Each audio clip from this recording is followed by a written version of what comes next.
مور کو جنت سے کیوں نکالا گیا؟ اس نے ایسی کیا غلطی کی تھی؟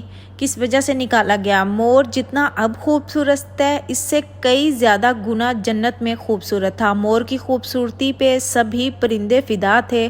مور سے ایسی کون سی خطا ہو گئی تھی جس کی وجہ سے اللہ تعالیٰ نے ناراض ہو کر مور کو جنت سے نکال دیا؟ ناظرین، سب سے پہلے ہم بات کریں گے حضرت آدم علیہ السلام کے بارے میں۔ اللہ تعالیٰ نے حضرت جبرائیل علیہ السلام کو حکم دیا کہ کرۂ ارض سے مٹی لے کر آؤ۔ حضرت ابو موسیٰ رضی اللہ تعالیٰ عنہ اس بارے میں فرماتے ہیں کہ آپ صلی اللہ علیہ وآلہ وسلم نے ارشاد فرمایا، اللہ تعالیٰ نے حضرت آدم علیہ السلام کو ایک مٹھی خاک سے پیدا فرمایا۔ ایک مٹھی تمام روئے زمین سے حاصل کی گئی تھی۔ یہی وجہ ہے کہ حضرت آدم علیہ السلام کی نسل میں مختلف رنگ و زبان کے لوگ پائے جاتے ہیں۔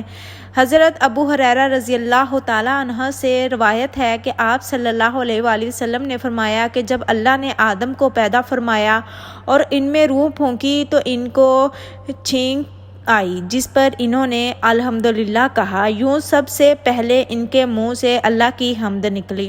اللہ تعالیٰ نے حضرت آدم علیہ السلام کو 4 عظیم شرف اور مرتبے عطا فرمائے۔ نمبر 1 اپنے ہاتھ سے پیدا فرمایا۔ نمبر 2 روح پھونکی۔ نمبر 3 فرشتوں کو سجدہ کرنے کا حکم فرمایا۔ نمبر 4 اشیاء کے ناموں کے علم سے سرفراز فرمایا۔ حضرت آدم علیہ السلام اور حضرت حوا علیہ السلام کا جنت میں رہنا اس بارے میں بتاتے ہیں، یوں تو جنت میں تمام اشیاء اور نعمتیں بھی موجود تھیں، لیکن باوجود اس کے حضرت آدم علیہ السلام تنہائی اور اجنبیت محسوس کرتے تھے۔ چنانچہ اللہ تعالیٰ نے ان کی تنہائی دور کرنے کا بندوبست فرماتے ہوئے حضرت حوا علیہ السلام کو پیدا فرمایا۔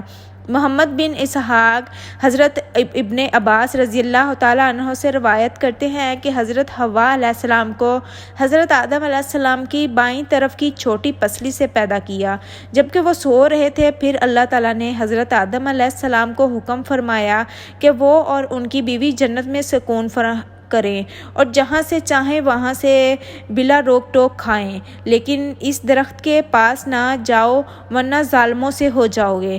حضرت آدم علیہ السلام اور حضرت حوا علیہ السلام بڑے آرام و سکون سے جنت میں رہنے لگے۔ روایت میں ہے کہ یہ حضرت آدم علیہ السلام 100 سال جنت میں رہے۔ اس عرصے میں دونوں پر جنت کے کسی بھی حصے میں جانے پر کوئی پابندی نہ تھی سوائے شجر ممنوعہ کے۔ شیطان اب ان دونوں کا کھلا دشمن تو تھا ہی اور اپنی سزا کا بدلہ بھی لینا چاہتا تھا اور وہ بے قرار بھی تھا۔ اس کی خواہش تھی کہ وہ اللہ تعالیٰ کے حکم کی خلاف ورزی کرے۔ اللہ تعالیٰ نے جب حضرت آدم علیہ السلام اور اماں حوا کو بنایا، اس کے بعد ان کو جنت میں بھیج دیا۔ وہ دونوں جنت میں بہت ہی پرسکون رہتے تھے، بہت ہی لذیذ میوے پھل کھاتے تھے۔ شیطان جنت سے نکالا جا چکا تھا۔ شیطان کی حضرت آدم علیہ السلام سے دشمنی ہو گئی تھی۔ شیطان یہ چاہتا تھا کہ وہ کسی بھی طرح حضرت آدم علیہ السلام کو جنت سے نکال دے اور ساتھ میں اماں حوا کو بھی جنت سے نکال دے۔ شیطان کو یہ خبر ہوئی کہ حضرت آدم علیہ السلام کو تمام میوے کھانے کی اجازت ہے لیکن گندم کھانے کی اجازت نہیں ہے۔ شیطان انتقام کی آگ دل میں لیے جنت کے دروازے کے پاس بیٹھ گیا اور 300 سال تک وہاں پر بیٹھا رہا کہ کوئی جنت کے دروازے سے باہر آئے اور شیطان اس سے بات کر سکے۔ ایک دن اچانک سے مور جنت کے دروازے سے باہر آ گیا۔ شیطان اس کو دیکھتے ہی بہت خوش ہو گیا۔ اس کو کہنے لگا، اے خوشنما پرندے۔ شیطان نے پوچھا، اے خوبصورت پرندے تم کون ہو؟ مور بولا، میں مور ہوں، اب تم اپنا تعارف کرواؤ۔ شیطان نے جواب دیا کہ میں عالم میں کروبیہ کا ایک فرشتہ ہوں، میں اللہ پاک کی عبادت سے ایک پل بھی غافل نہیں ہوں، میں چاہتا ہوں کہ میں جنت میں جاؤں، وہاں کی نعمتوں کا اپنی آنکھوں سے مشاہدہ کروں۔ شیطان نے مور کو کہا کہ تم مجھے جنت میں لے جاؤ، میں تمہیں 3 ایسی چیزیں بتاؤں گا جس سے تم کبھی بھی نہ بیمار ہوگے نہ تم پہ بڑھاپا آئے گا اور تم ہمیشہ جنت میں ہی رہو گے۔ لالچ میں آ کر مور نے کہا کہ مجھ میں تو اتنی طاقت نہیں کہ میں تمہیں جنت میں لے جاؤں، لیکن ایک سانپ میرا دوست ہے، وہ شاید تمہاری مدد کر سکے۔ یہ کہہ کر مور سانپ کے پاس آیا اور اس کو ساری بات بتائی اور شیطان کی بات سن کر بہت زیادہ خوش ہوا اور شیطان کو اپنے منہ میں چھپا کے جنت میں داخل ہو گیا، لیکن اپنی چال میں شیطان بھی کامیاب ہو گیا اور جنت کے تمام مہمانوں کو یہ معلوم تھا کہ شیطان یہ چال چل رہا ہے اور جنت میں داخل ہو چکا ہے۔ فرشتے شیطان کو جنت سے نکالنے لگے۔ اللہ پاک کا حکم ہوا کہ اس کو جنت میں ہی رہنے دیا جائے۔ وہ فرشتے اللہ تعالیٰ کے حکم سے رک گئے۔ شاید یہ حضرت آدم علیہ السلام کا امتحان تھا۔ شیطان حضرت آدم علیہ السلام کے پاس اور اماں حوا کے پاس جا کر اپنی محبت کا اظہار کرنے لگا۔ وہ دونوں ہی شیطان کو پہچان نہ سکے کیونکہ ماضی کے مقابلے میں شیطان کی شکل تبدیل ہو چکی تھی۔ شیطان کہنے لگا کہ میں چاہتا ہوں کہ آپ دونوں ہمیشہ جنت میں اسی طرح زندگی گزاریں، ہمیشہ خوش رہیں۔ حضرت آدم علیہ السلام اس کی باتوں پر بہت زیادہ غور کرنے لگے۔ شیطان نے کہا اگر آپ میری بات مان جائیں تو آپ کو جنت کی اور بھی تمام سہولتیں مل جائیں گی۔ حضرت آدم علیہ السلام شیطان کے بہکاوے میں آ کر کہنے لگے یہ کس طرح ممکن ہے؟ شیطان کہنے لگا ایک گندم کا دانہ اگر آپ دونوں چکھ لیں آپ کو اپنی حیات حاصل ہو جائے گی، آپ جنت میں ہی رہیں گے۔ یہ بات سن کر حضرت آدم علیہ السلام کے دل میں رجحان پیدا ہوا، لیکن ان کے دل میں اللہ تعالیٰ کا خوف بھی آیا۔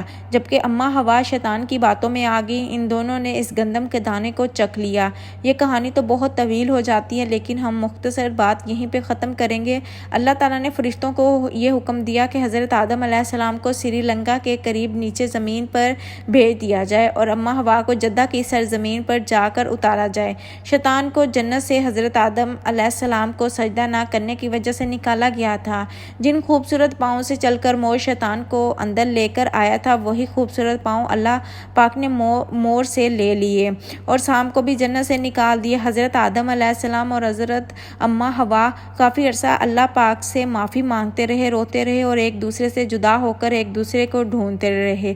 اللہ پاک کے آگے دعائیں کرتے رہے۔ بہت ہی مدتیں گزر چکی تھی۔ اس کے بعد اللہ پاک نے ان کی توبہ قبول کر لی تھی اور ان کو آپس میں ملا دیا تھا۔ ہمارے چینل کو ضرور سبسکرائب کریے گا۔ اگر آپ کو میری یہ ویڈیو اچھی لگی ہو تو اس ویڈیو کو لائک اور ایک پیارا سا کمنٹ بھی ضرور کر دیجیے گا تاکہ آپ کے لیے مزید میں اچھی ویڈیوز لکھ کے آتی رہوں۔